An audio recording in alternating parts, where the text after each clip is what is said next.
Sorry about that. Anyways, yeah. To preface, stream ended, but I think I'll just post this VOD instead. The beginning of this is sort of out of whack. This is a video game. It's CupMan. It's been a minute since I played video games, and I was in the middle of a story, but I just have to do the intro one more time. But yeah, this is a video game, so I'm gonna preface the story for a lot of reasons, like communication and like appreciation for art and stuff like that is a bit different. I like this the design of this level just because it's Egyptian. Um, sort of like the Great Pyramids of Giza in the background, and it's spinning, and you know, I don't know, sort of a mocap kind of claymation, puppeteering animation in an old TV as well. But yeah, a few stories and stuff can be told through like video games and like communication and like media and other things like that, to where you know, people choose and set out to do the things that they like to do just because, not just because they like to do them, but because there's goals in mind, and because there's other sentiment in artwork, and you know, true meaning is you know, defined by other people. It's defined by not only like the way that things are, the way that things go within the world, and the way that other people are. But it's also, you know, moral lessons and a discussion about, you know, internal prospect of like what is and isn't okay. So I've gone through like a number of situations where I'll have like certain things happen to me, and I won't know how to process them, because I've worked at so many jobs. Like I've been all over the country too. I've never left the U.S. other than to go to Mexico, Belize, and like South America. But I've never been outside the US. I've never gone to Canada. I've never, you know, seen Europe or anything like that, or been to India or Africa or Asia, Russia. You know, outside the US, and that propensity to where like there's an understanding between the way that things are with other people, even there, because I'm just like a regular working person. And I think like a lot of people are, in that sense, regular working people who have values, morals, and senses and ways of being that are actually, you know, beneficial for other people to, you know, sort of have a guideline with, or even judge their lives in comparison towards, or even, you know, for the fact of the matter of like just plain old bare minimum standard intelligence and common intellect. You know, the quality of conversation and the quality of discussion actually increases when people are more educated. They're able to actually be, you know, within the discussion, and have, you know, some sort of propensity for media literacy, even with things like this. But you know, the difference between, you know, creating, say, a TV show, or having like a stream, or, you know, doing an animation, is that is like it's a frame of mind where it's a one-off thing, right? It's not your entire life. That doesn't define you by what you are. You know, this is how it was, and, you know, here's the final product. In this way, in these sorts of things, it's a bit different, you know, because people have different habits, ways of being, and it's a bit redundant to say that again, but and they act and choose to do the things that they do, and choose to act the way that they act, just plainly based off of, you know, arbitrary reasoning, or how they feel subjectively, you know. And pursuing something like this is not only like helpful for other people, but it's educational, you know, in terms to like societal progression, because there isn't a lot of, you know, people within the demographic, and I keep dying at the first portion here, but there isn't a lot of people in the demographic that, you know, actually choose to set out to say something different, or to act and behave in a way that's like even morally correct, or in discourse. That's why you see like a lot of people who are successful, but also, you know, they don't really seem like they care about anything.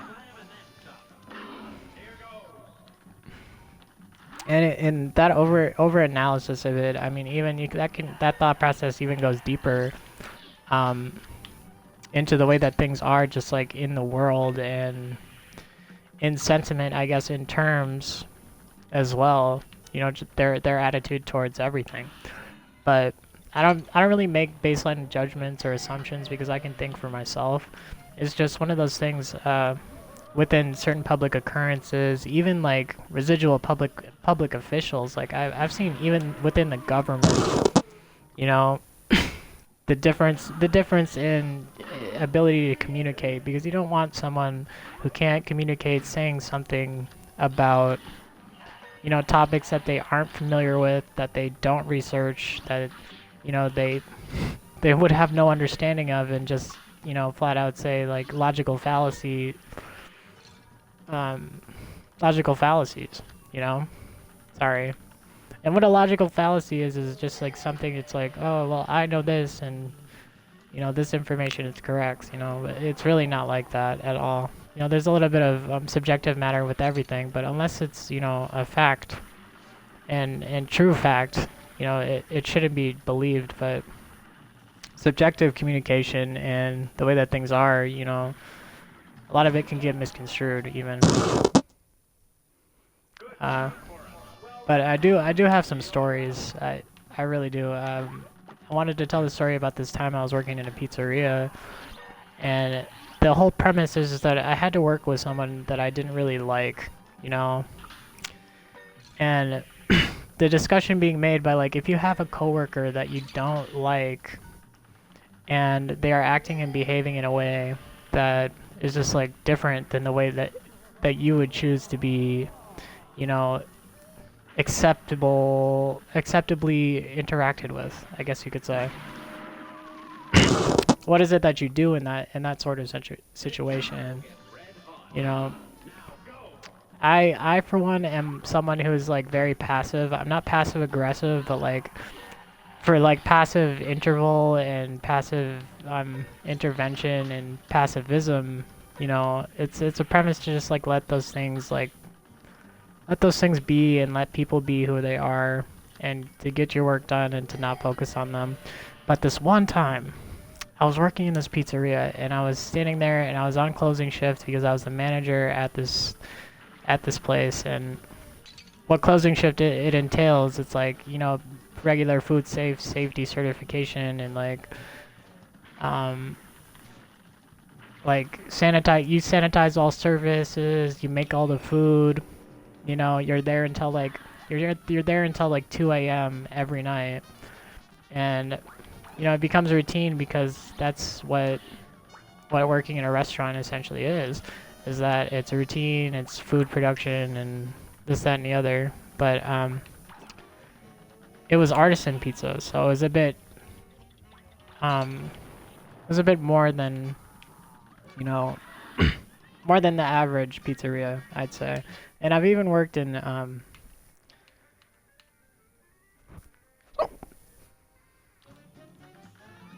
I've even sorry, excuse me, I don't know what that was, but I've even worked in like fast food pizza as well.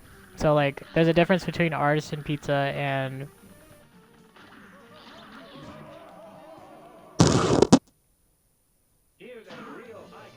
sorry about that. Um I've worked in artisan pizza and like the quicker version of pizza, which is like more so like catered towards Domino's and like Pizza Hut and stuff like that. And the difference being is like more often than not, it's just the dough and like quality of ingredients and stuff like that. But I do prefer it. I actually like Domino's pizza. A lot of people don't like Domino's. I like Domino's actually a lot. Because you can buy it for like a cheap price and it's good pizza, and you're like a you get like a $10 pizza and it's good. But um, the thing to keep in mind though is that I was on this closing shift and I was working there and I was standing on the line, right? And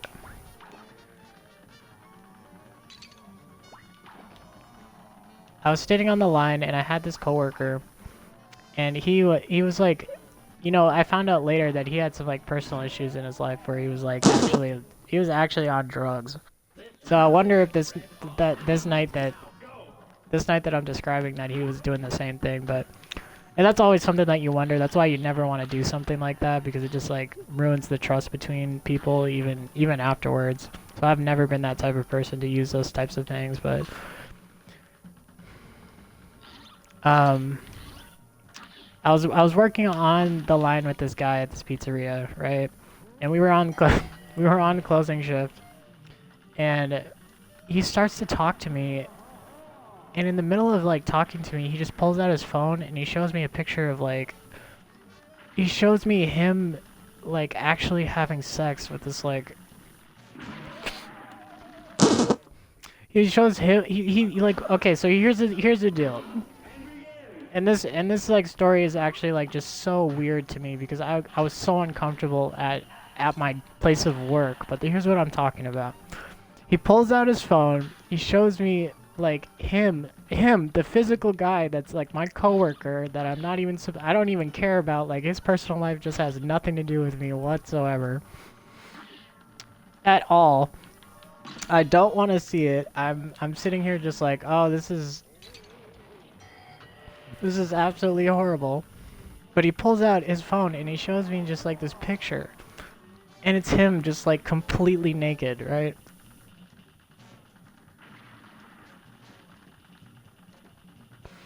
And the thing about it is is that like someone else was in the picture, but like it doesn't even matter. I'm not even gonna mention it.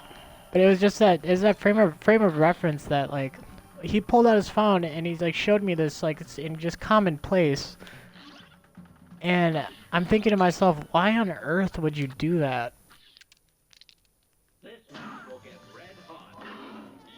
Why would you think that I would want to see that? I'm your coworker and I don't even like you.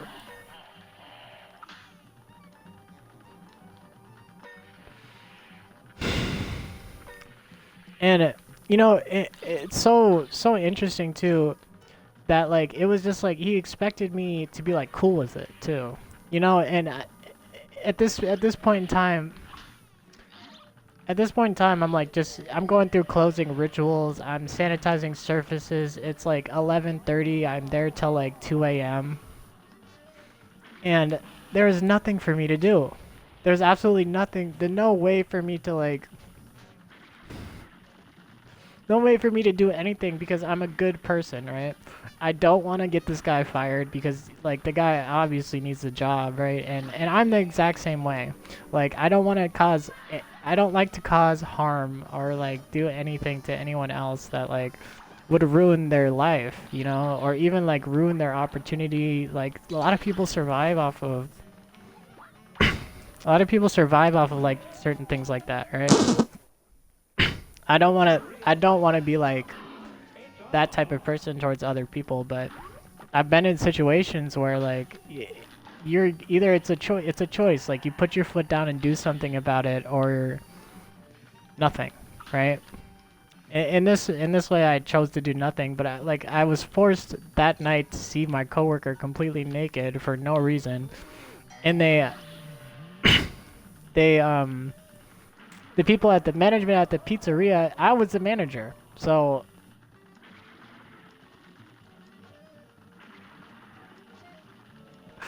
I was in the management position at the time.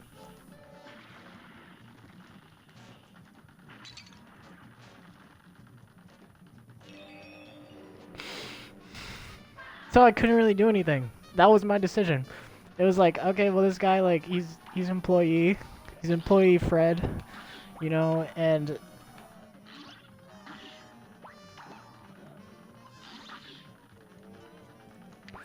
employee Fred, I don't want to mess with his paycheck because he's got to pay rent and bills and everything else. Like you got food, water, electric. You got to pay rent. You got to pay your car insurance. Work 3 different jobs and you don't get paid enough. We're all overworked and underpaid in the world.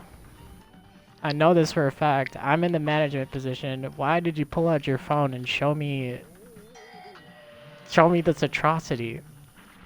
Why did you show me this? And I'm sitting here, I'm not one of those people that you want to do that to either, because I internalize everything. It's very deeply traumatic, actually. I don't know if the guy was like, I don't know, he was a little dumb, to be honest, but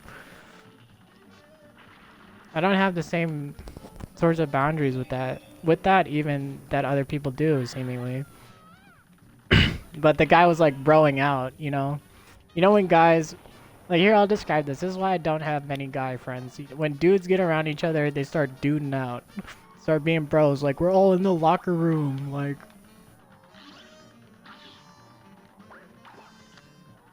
no, that's not how it works. And that's why I don't have a single, like, guy friend. Because,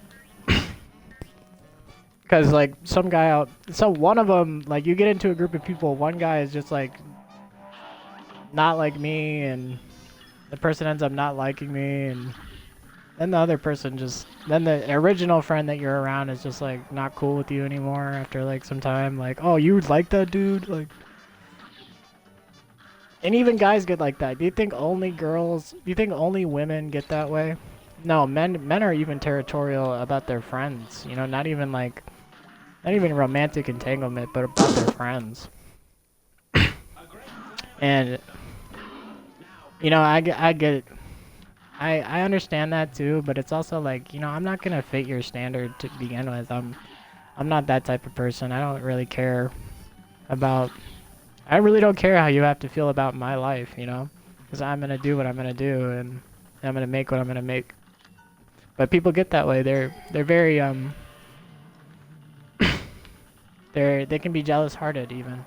I don't even think it's jealousy. I just think when people see someone doing something differently, or in a way that they aren't doing it, or, you know, they see a good idea or something like that, and in that frame of mind, I talked about this earlier, they reject it. They reject anything new. They reject anything that has to do with, like, you know, something that is against their belief system. And it can be, you know, the difference. It can be the difference in, like, good interaction and bad interaction. But, like, guys get that way. I'm not the... I work out. I go to the gym. Like, I go to the gym at 3 a.m. And I put, like, a hoodie on. I put a black hoodie on, and I'm at the gym, and I run on the treadmill. I don't have a gym membership anymore, but this is what I used to do. And I go there alone. But like some dudes are gym bros, you know. Some guys are Giga Chads and Stacy's, you know. And that's not saying that they're cookie cutter or anything like insulting or anyway, but I just have different interests than Chad or Stacy would have, you know. And it's like it's a title and a term in that way, where it's like I'm not making a wholehearted attribution to like the way that people are, but I'm most likely not gonna like you if you're just some guy who just like works out all the time and has no personal boundaries, right?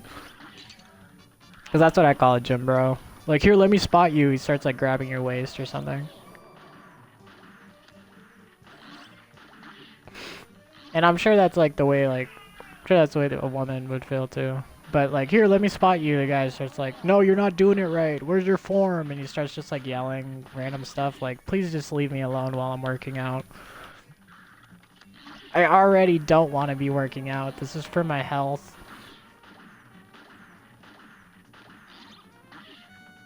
It's so unhealthy, and I feel better about myself, you know. It's also why I have a good diet. It's not for anybody else. But that gym bro will come over and just be like, you know, you're not doing it right. Lift that correctly. And really, I mean, if you're not on a machine or elliptical machine, and, you know, form really doesn't matter as long as you're straining your muscles and you're healthy and you're drinking water. Yeah, I very obviously don't want to squat incorrectly because that'll just tear your ACLs. But you just have to think. You know, some people do overdo it with the whole like saying what you should and shouldn't do, and it can often be even controlling. I've had people attempt to micromanage me on creative projects uh, in some way too, where they'll sit and tell you what they think is the best thing to do, and you know, more often than not, they most likely can't make what is what is as good or even better than, you know, what they do, you know? That's why they asked you to do it, and then you have someone like micromanaging you, and it can be just like a bit much. It can be a bit much for me, if I'm honest. I don't like to be micromanaged. I don't like anyone telling me what to do, especially having, like, in this certain sense, even just an artistic provision or a goal in mind.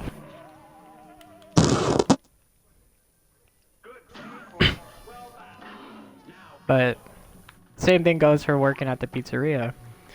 Like that guy who showed me that picture and I was uncomfortable with it and didn't want to see it that night and it internalized it as some story I can tell later. You know, that person was never allowed to tell me I was wrong ever again. You know? And that is like what I'm saying about first impressions and attributions in that way, is that they are oftentimes so important, and you don't want to make the mistake of like saying something, doing something, or acting a certain way with someone that you want to impress, that you want to be around you, or even like you value their opinion in some way. Because first impressions are often the most important.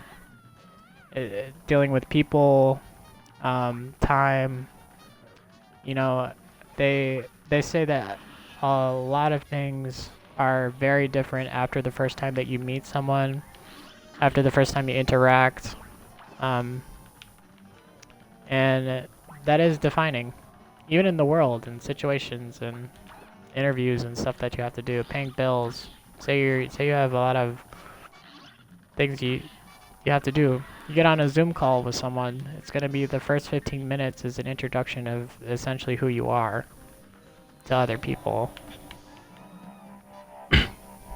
And that is how a lot of the world works. I mean, logistically, is that those introductions are made, and then, you know, after those impressions are made, you know, there's a lot that happens afterwards, but it's still severely important.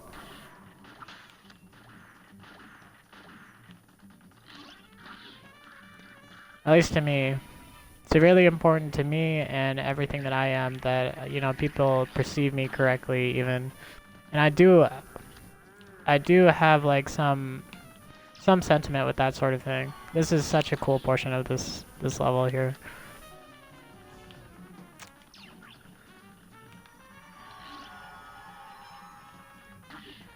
I like the three spinning prisms.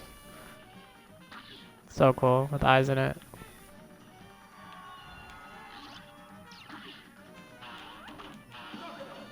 Nice, nice. Nice, nice, nice. Knockout. But yeah. I mean, you look at those types of things and like first impressions and the way that people are, and then afterwards interacting, and you know, more often than not you see the way that people can be, even outwardly. Like people can be so mean, so disruptive. They can serve a purpose or they serve no purpose whatsoever. And that being said, you know, I try to like here's one thing that I say. I've been all over the country and I've seen a lot of people, right? That's different people from different backgrounds, different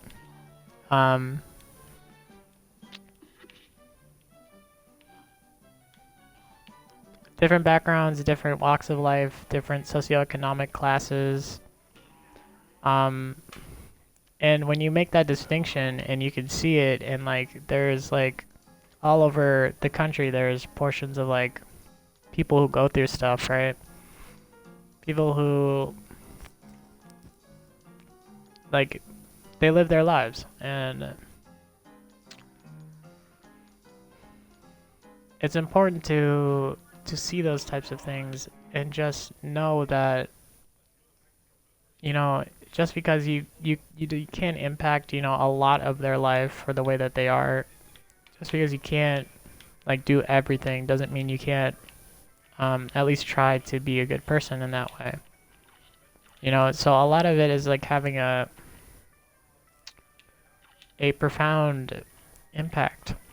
Like have an impact on people around you with discussion, even communication. You know, and it's something that I pride myself on, and I say like I like to have a profound impact on everyone around me after they meet me. And that is like something that's a good moral lesson to keep in. And I'm relatively old. I'm actually old. Would you believe that? I'm 26. I take myself as like an old guy now, with like wisdom and stuff like that. But if you can't see the difference between like a young person telling you something and someone who's actually gone through things and, you know, been in the world and through all different walks of life in that way, can be so invalidating, actually.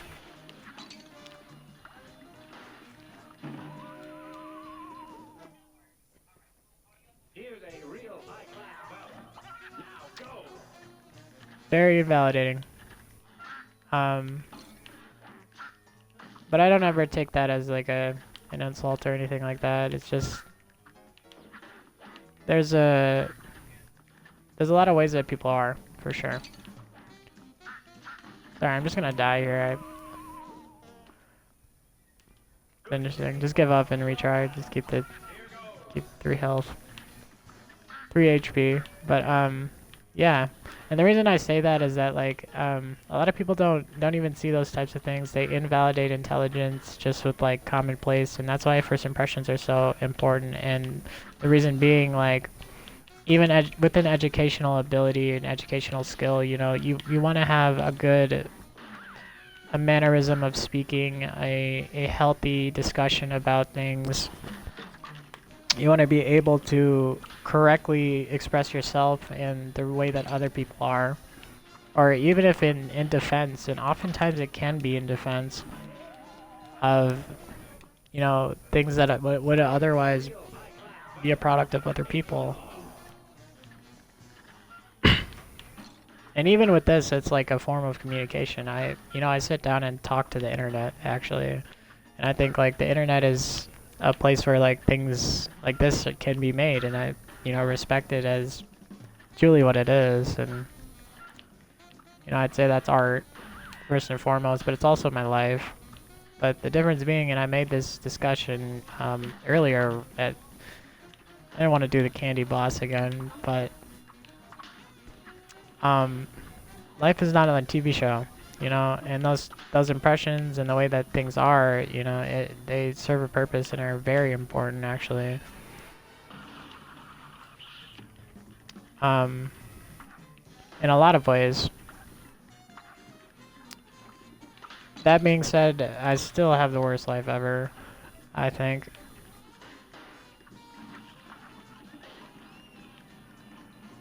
That being said, I don't know. My life sucks so much. I don't even like being alive.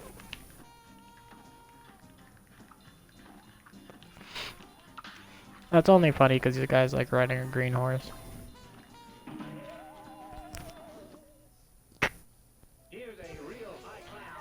I don't even know. The whole carnival, dark carnival theme is kind of cool. Here, the moon has a face. If you look in the background, and there's even the pyramids from the last level in the background here too. So I don't know. This game is just so well made. Everything's hand drawn. You can see the little references that they're making because it's the same moon, the same gumball machine from the last portion, and, you know, essentially this is supposed to be the 3rd level. So you see every aspect of this little area in this one level as well. So I don't know. I really like the direction in art design too. I usually don't do the whole clown thing. Like I was afraid of clowns. When I was younger, I was so afraid of clowns for no reason because I seen the movie It when I was really young and I didn't like it. But what actually was the not even it. It wasn't even it that was my scariest like it was the scariest movie to me. It wasn't even it. After I saw it, I was not even I don't know. I was not even afraid of the stupid clown in the mirror thing. It was Scream. The movie Scream. I don't know if you've seen the movie Scream. It's based off of like Scary Movie and stuff like that, but gosh darn it. Scream was Scream and then Scary Movie made a spoof of it. It's satirical comedy of Scream. But I seen that movie and there's a scene where the Scream guy is like he's in a public restroom and he's looking down. He's looking down like from a vent in a public restroom. And it scared me so bad as a child that I would not go to the bathroom in the public restroom at all. And I still don't. I do not go to the restroom in public at all. I don't like it. I can't handle it. I think it's dirty. That's my reason now. Is that I just like, I don't know, I don't want germs. But like I'll wait to get home. And I don't know, it's just an interesting observation because I was so afraid of the Scream guy popping out from a vent above me. Like with the knife, like, wanna play a game?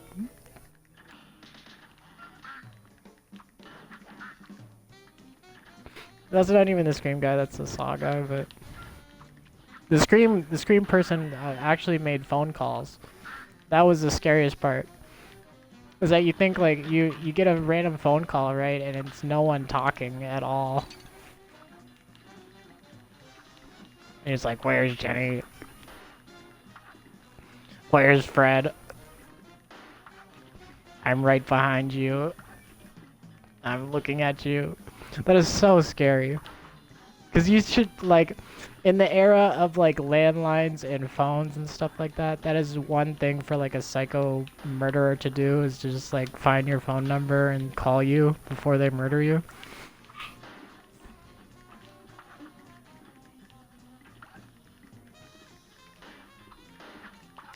And that's one of those things, like,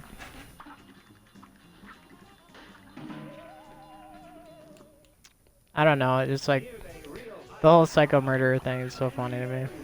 Cause like, why would you ever, like, murder someone to begin with, at all? You can literally send a strongly worded email. You do not need to murder. You don't, at all. There's no reason for it. Unless it's accidental murder, and even then, I just like can't justify it, and it's completely wrong. And I shouldn't have to say this again, but murder is not cool. A lot of things aren't, but that's how I feel. I mean, afraid of the Scream guy jumping out of the vent on me while I'm in the public restroom. But like a lot of those things are internal resignation and like unconscious fear, and you know I have a lot of fears, and I'm sure like a lot of other people do, where they fear like, well they feel actually, like you know no one's gonna understand how they feel, or you know in that discussion there's no frame of mind for someone who's just a little bit weird or like. I don't know. Someone who just like doesn't fit in, and I'm usually the nicest person to ever meet about those sorts of things too. Where it's like, you know, if you don't fit in, that's fine. I'll still be nice, and you know, even if you're like a little off-putting, I don't know. It's just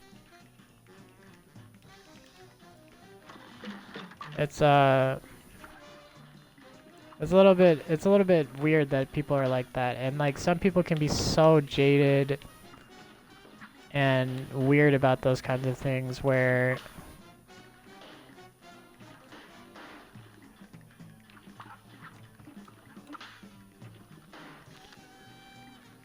like if you don't fit the bill of whatever perception they want you to be, or even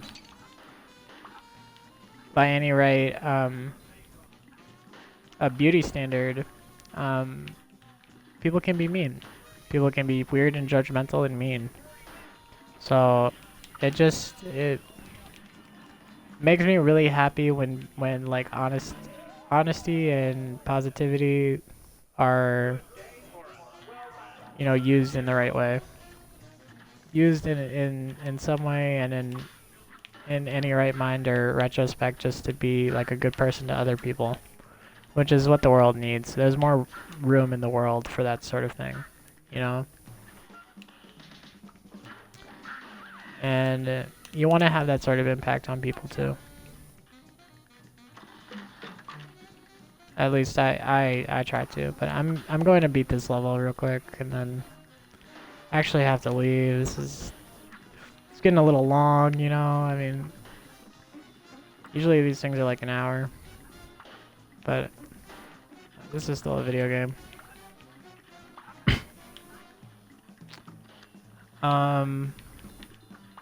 Yeah. I actually do have another story to tell though, real quick. And I have so many of them that it's just like it'll grow long if I tell all of them. But for the longest time, I could never understand the game Yahtzee.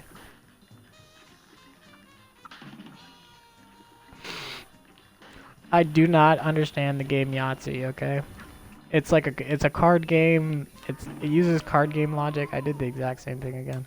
Gosh darn it. But it's Yahtzee is a card game, but it's not a card game. You use dice instead of cards, but the numbers that you get are referred to in card terms, because like in poker like it's royal, like it's a flush, royal flush, a straight, you know, match of suits, pair, two pair, and then, you know, you bid, at least Texas Hold'em, you bid on like what you think you have, or if your cards beat out you know, other suits or other ways, you know.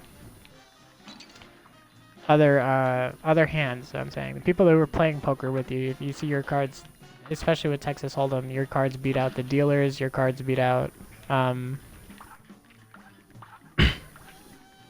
other people playing the game, right? But with Yahtzee, it's like, it's dice in this cup, right? But it uses the same terms as Texas Hold'em or poker would.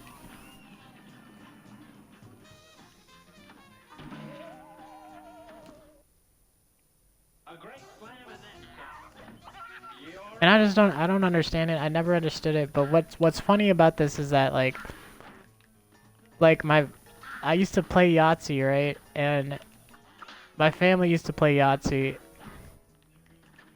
And they understood how to play it, but I didn't understand how to play it. So like every time I would ask for the proper explanation about how to play Yahtzee, they would just shake the dice and roll for me. So I'd be sitting there, and they would tell me, yeah, let's play a game of Yahtzee, and it's like a whole group thing. There's like people who like, go over to my house at that point in time, and they play the game, right? And if you don't understand the game, it just like seems like nonsense what they're doing. It seems like absolute nonsense. Because they'll just throw dice in a cup. They'll throw dice into a cup, and then they'll start speaking in poker terms, and it's like, you have numbers, you have numbers. And I get so disinterested with the whole Yahtzee thing. Because I don't understand it, and I still don't understand how to play Yahtzee. I would much rather play Monopoly. I'm gonna be honest.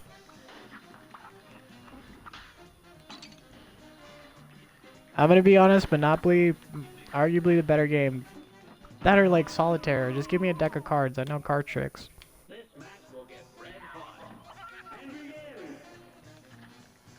But what's interesting is the guy, Cuphead is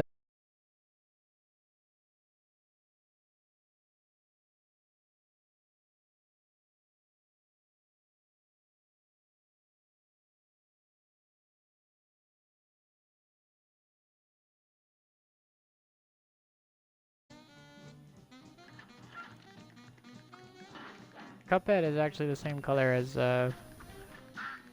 Yahtzee, as the game Yahtzee, or like dice and stuff like that.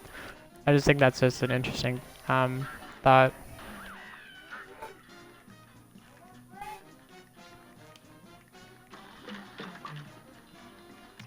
But yeah, I don't know. Anyways, this will probably be the last go of this.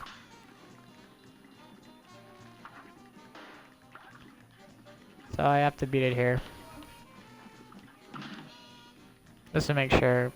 And this boss isn't even really that hard, it's just I haven't been paying attention. I've been too busy talking about Yahtzee, so... Let me just log in here. This is a video game, it's Cuphead, so...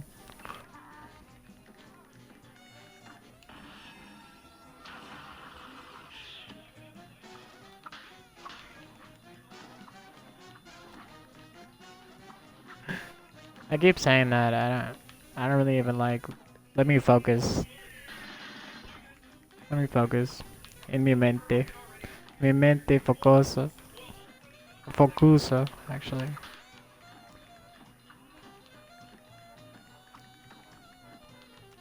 Pero por qué? Ah, no, I know. Mira, entonces. One more try.